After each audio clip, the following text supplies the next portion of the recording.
umuwi ka na lang ng Pilipinas. Iba't ibang komento, reaction ang iyong mararanasan kapag ikaw ay isang OFW.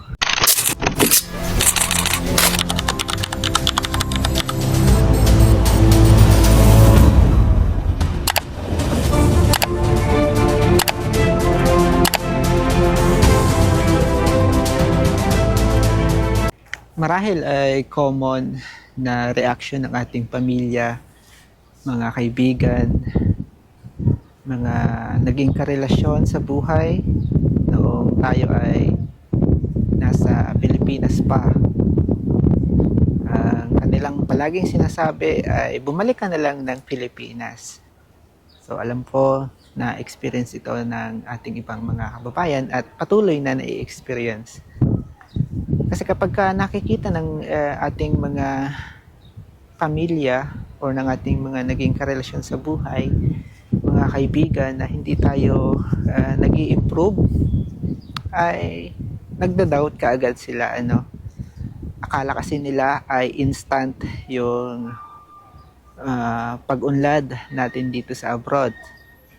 Yan yung aking opinion sa mga na-experience ko for the past few years, sa aking pamilya at sa aking mga kaibigan at sa aking naging karelasyon. Syempre, pinag-awayan namin yan yung pagbalik ko ng Pilipinas, kaya nag-end yung story ng aming buhay, relasyon, kasi nga pinupush niya na umuwi na lang ako ng Pilipinas dahil nga wala naman akong naiipundar, wala naman akong nasasabi. So maraming dahilan ang palagi niyang sinisisi at nakikita sa buhay ko dito sa abroad. Kaya nag-end yung storya ng aming relasyon dahil sa wala daw akong naiipundar sa Pilipinas. So, ang palagay ko naman, naiisip din yung mga panahong nadadoubt din ako at hindi ako masaya dito sa bansang Poland ay ang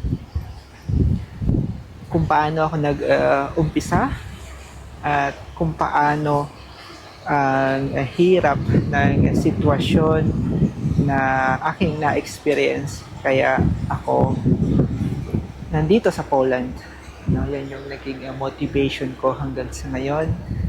At yan pa rin yung mga magiging motivation ko hanggang sa huling sandali ng aking buhay dito sa Poland, mga kababayan. Alam ko,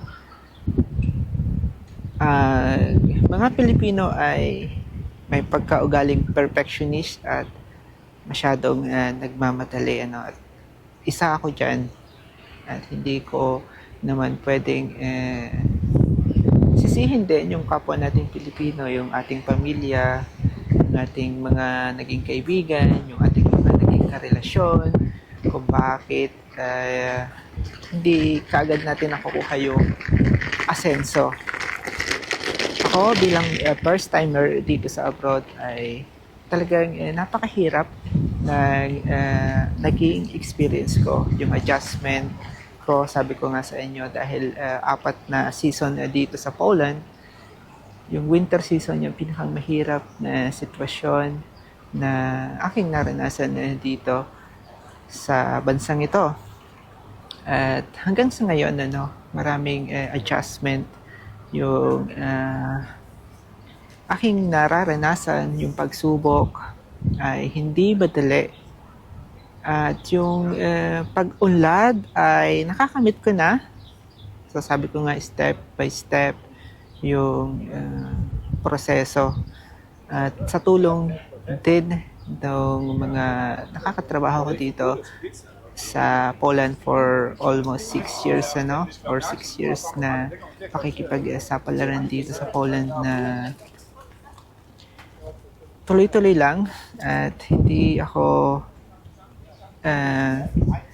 na didi-focus sa mga bagay at reaction ng ating kapwa Pilipino, reaction ng aking pamilya, mga komento ng aking mga kaibigan, at reaction ng aking mga naging karelasyon or ex sa Pilipinas, yung pamilya niya.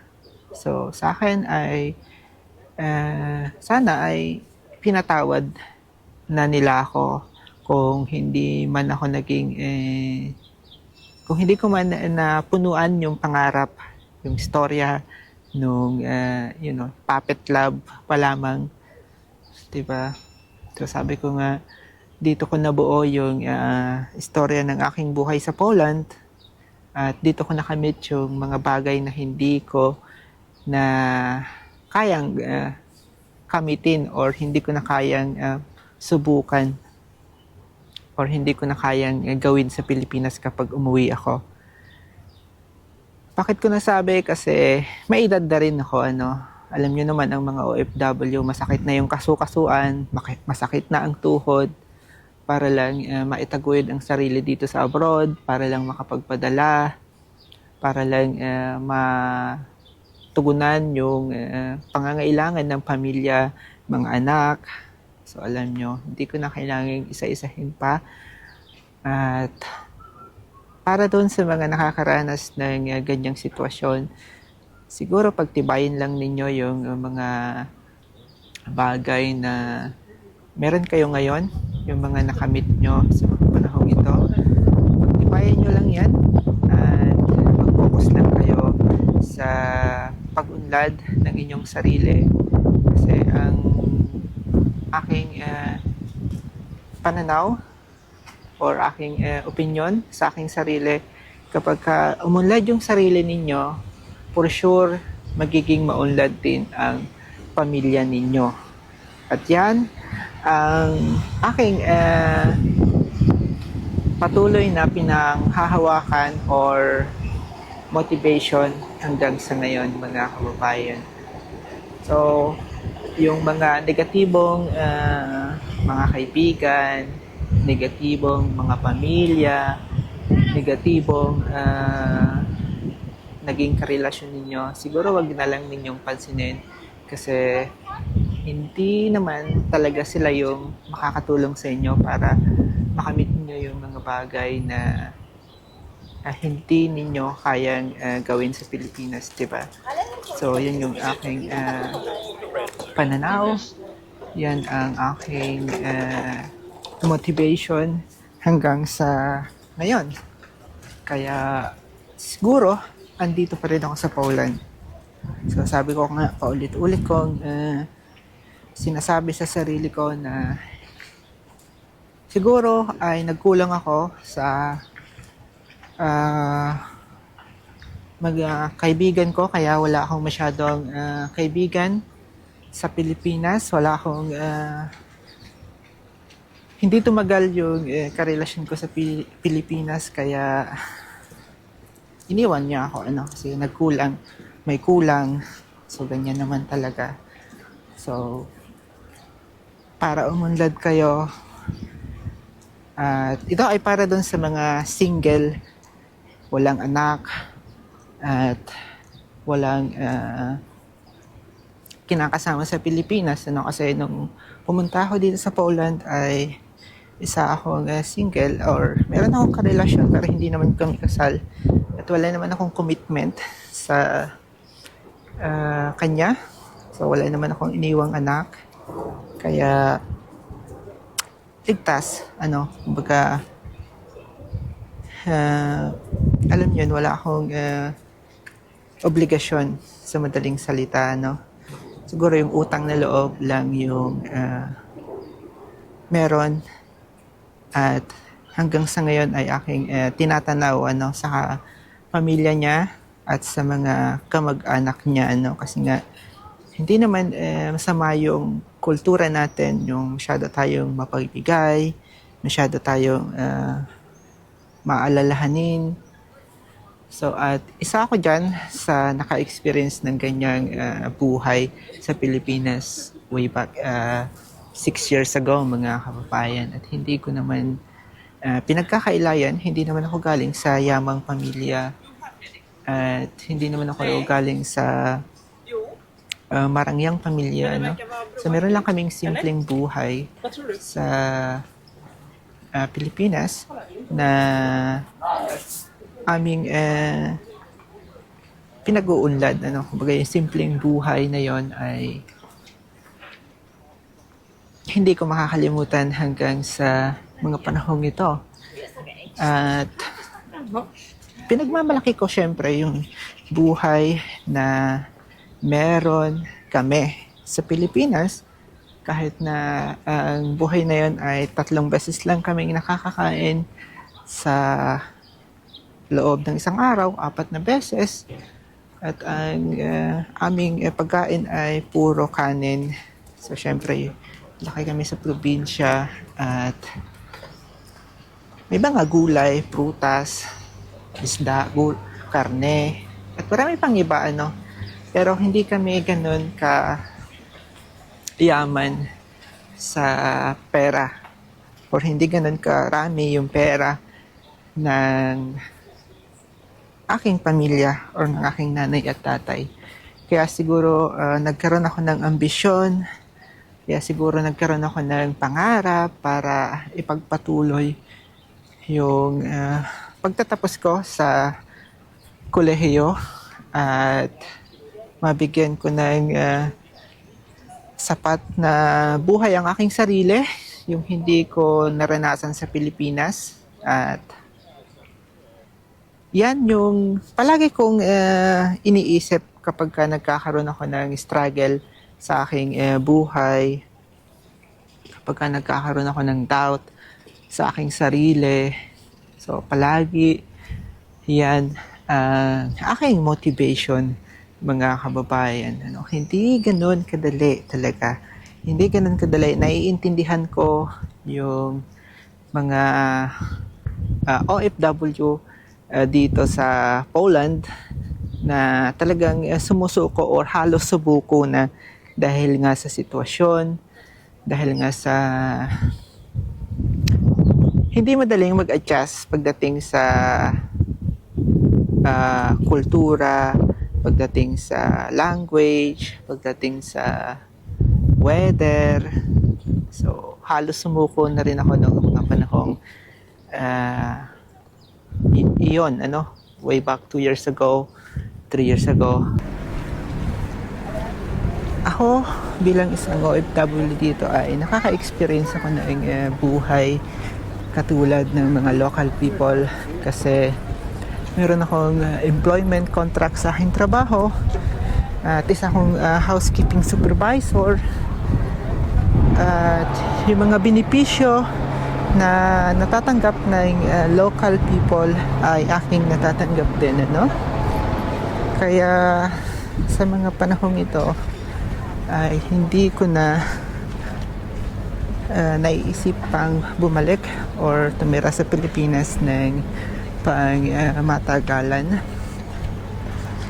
Siguro babalik lang ako sa Pilipinas para bisitahin yung aking pamilya, yung nanay at tatay ko, mga kapatid.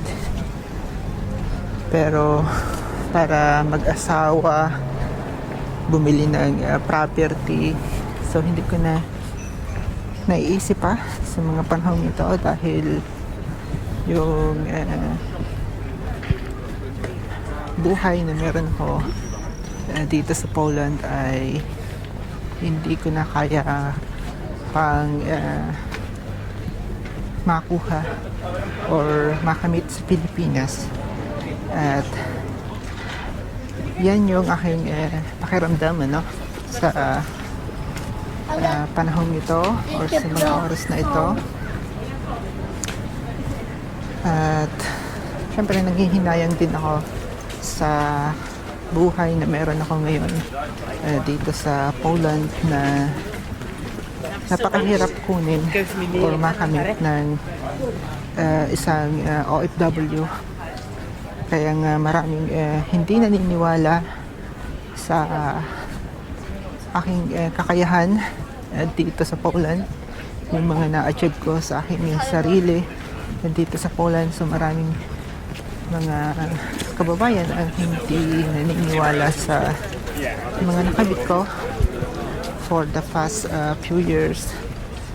Yung mga pagsubok na naranasan ko syempre ay nakita nila. Pero yung mga achievement na pinaghirapan ko ay syempre hindi nila yan binibigyan pansin. Siyempre yung ibang mga kababayan natin ay inggit yung nananaig. At sabi ko nga bilang isang OFW dito sa Poland at medyo matagal na rin yung pakikipagsapalaran ko dito. Medyo nahirap na rin yung mga na-experience ko for 6 years dito sa Poland na hindi ko na lang pinapansin yung mga bagay na hindi naman talaga nakakatulong. Kaya yung iba siguro ay naiisipang bumalik dahil nga sa na-experience nila dahil siguro sa mga bagay na naranasan nila sa kapwa Pilipino, sa ibang lahi. So yan yung aking opinion. Kaya yung ibang OFW, hindi lang dito sa Poland, ay talagang sumusuko. At ang iba pang mga dahilan ay meron silang pamilya sa Pilipinas. At may anak na, may asawa na sa Pilipinas.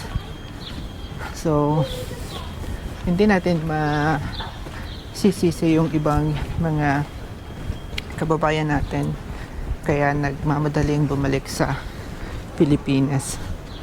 Kaya ako naman naikwento kasi yung kabatch ko na babae ay nagmamadaling bumalik sa Pilipinas. Naka 2 months lamang siya dito sa Poland at yung mahirap pang sitwasyon kasi mayroon pang pandemic ng mga panahon na yun dito. Tapos na pag-abutan siya or na-experience niya yung pandemic din. Kaya nagmadali siyang bumalik dito sa kaya nagmadali siyang bumalik sa Pilipinas.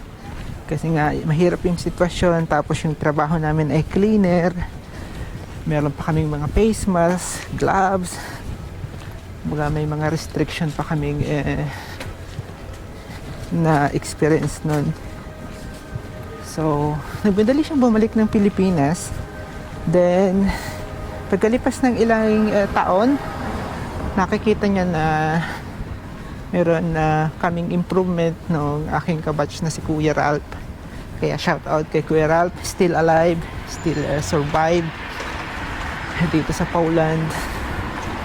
At yung kabatch namin na babae ay gusto niyang magpatulong na makabalik dito sa Poland.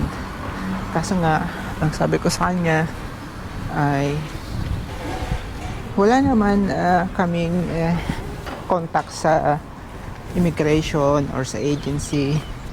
So back to zero siya kasi wala na siyang visa, wala siyang temporary stay dito sa Poland nung umuwi siya. Kaya ang sabi ko nga, kapag ka nandito na kayo, huwag nyong aksahin yung pagkakataon kung ang dahilan lang ay na-homesick kayo. Ang dahilan lang ay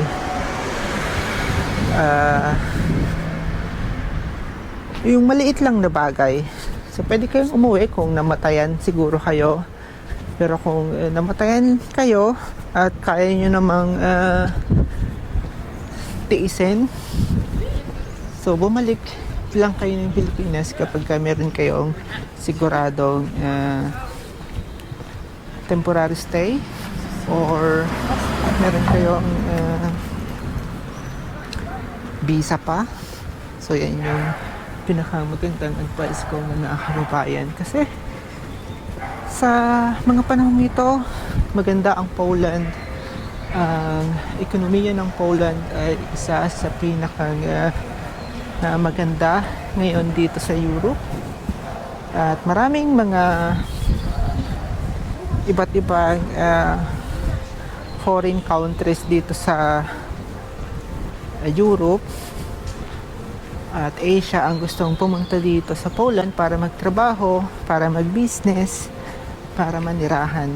Kasi nga sa nakikita naman ninyo, nandito ako sa backside ng tourist attraction, pero walang nakikialam or walang sumisita sa akin dahil nagbibideo ako or gumagawa ako ng video.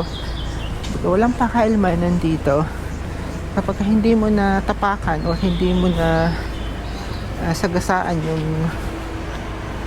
batas ng lugar or ng bansa, walang makikialam sa'yo dito as long as na maayos yung gawa mo ng video at pag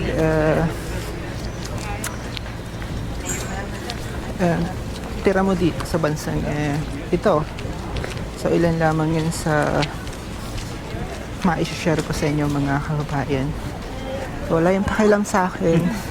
Huwag mo lang silang pilitin na ilagay sa iyong video or sa iyong picture, ano. Kumbaga nakapokus naman yung camera sa mukha ko. So ganito dito mga kababayan, hindi mo pwedeng i-content yung mga bagay na gusto mo or yung mga nakikita mo na kailangan mong ipaalam or magpaalam. So ilan lang yan sa mga tips or ideas na pwede nyong makuha dito sa video na to. At syempre usapang pagbalik sa Pilipinas yung topic ko dito sa video na to. At sabi ko nga sa inyo, itong pagbalik sa Pilipinas ay hindi ko na naiisip. Siguro yung mga kababayan natin na bago pa lang dito at nahihirapan pang mag-adjust, nahihirapan pang i-adapt yung culture ng Polish or ng Poland. Alam ko, nagmamadaling bumalik ng Pilipinas, yung mga nahihirapan sa winter season, di ba? Ang winter season ay madali lang or masarap sa una. Yung bagong patak ng snow, yung kaka-experience mo lang ng snow. So exciting at parang feeling mo ay masaya, di ba? Pero pag nagtagal ay napakahirap na. So alam ng mga kababayan natin yan na nandito na sa Poland, yung mga ilang taon na rin dito ang nakikipagsapalaran, yung tuwang-tuwa at na-survive yung ilang taon ng winter season. So ilan lamang yan sa ideas at tips nga na makukuha ninyo dito sa video na to mga kababayan, ano. At syempre kapag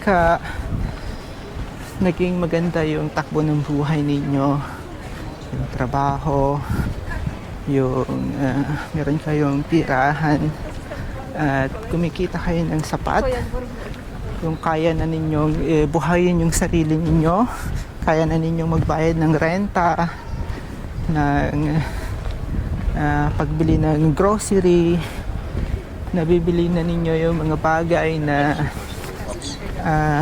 hindi nyo nabibili sa Pilipinas, diba? So yung pagbalik sa Pilipinas ay parang napakahirap na sa inyo kasi yung doubt na feeling ninyo ay ayaw na ninyo yung buhay na meron kayo sa Pilipinas. So aminin man ninyo o hindi, so alam ko na ganyan yung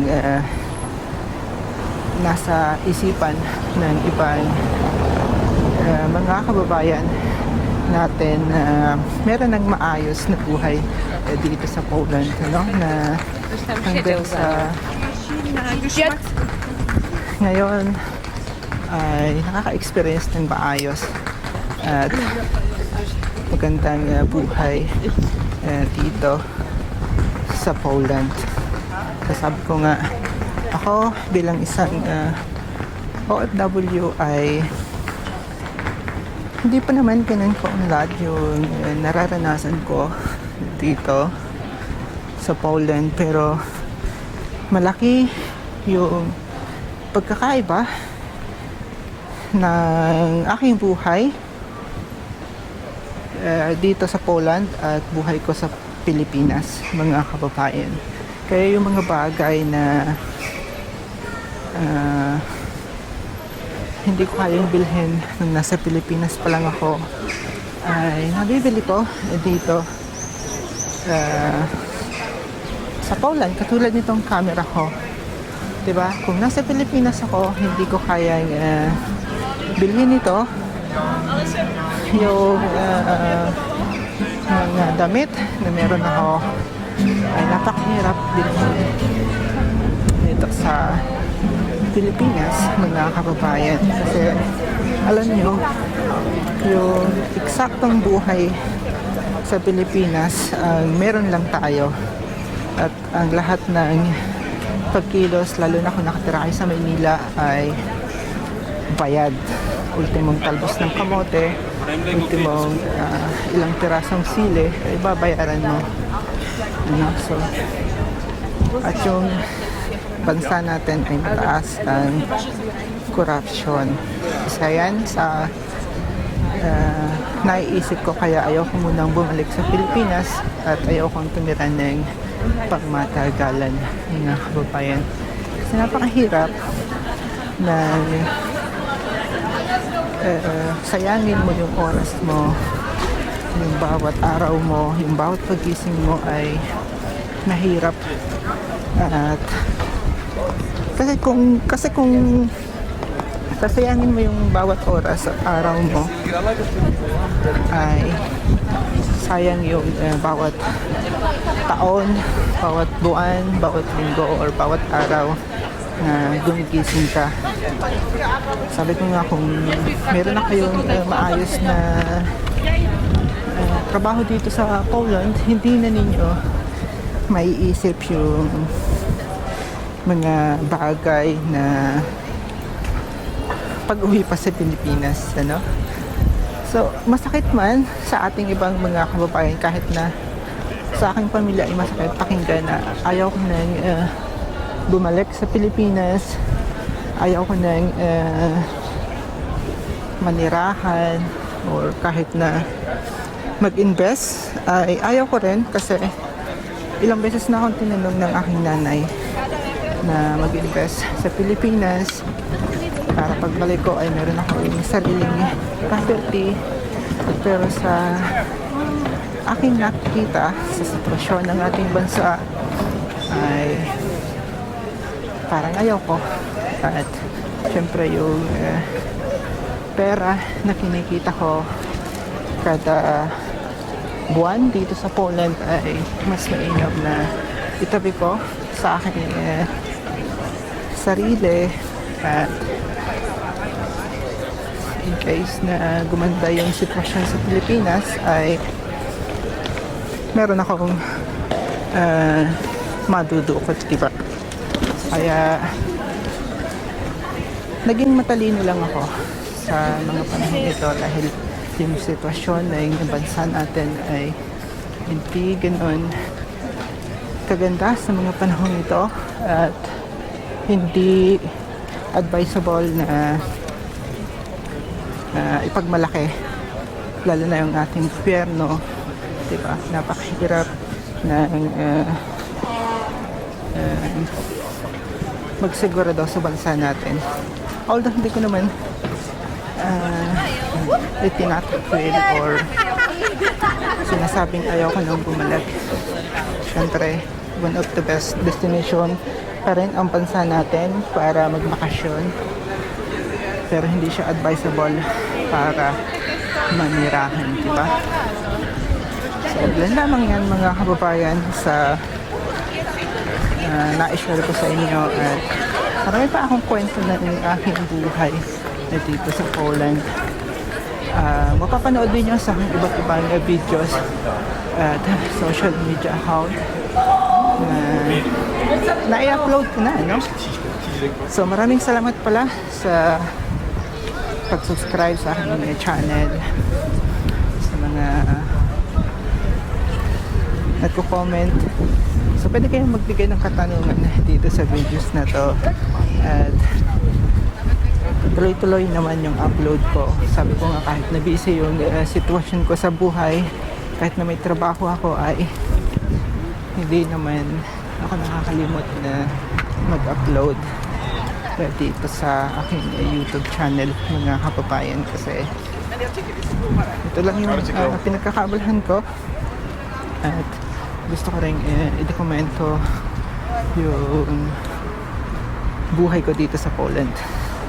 Kaya maraming salamat sa magla-like at share nitong aking video mga kababayan. Once again, ako si Adrian at sabi ko nga ito yung kwento ng aking buhay dito sa Poland.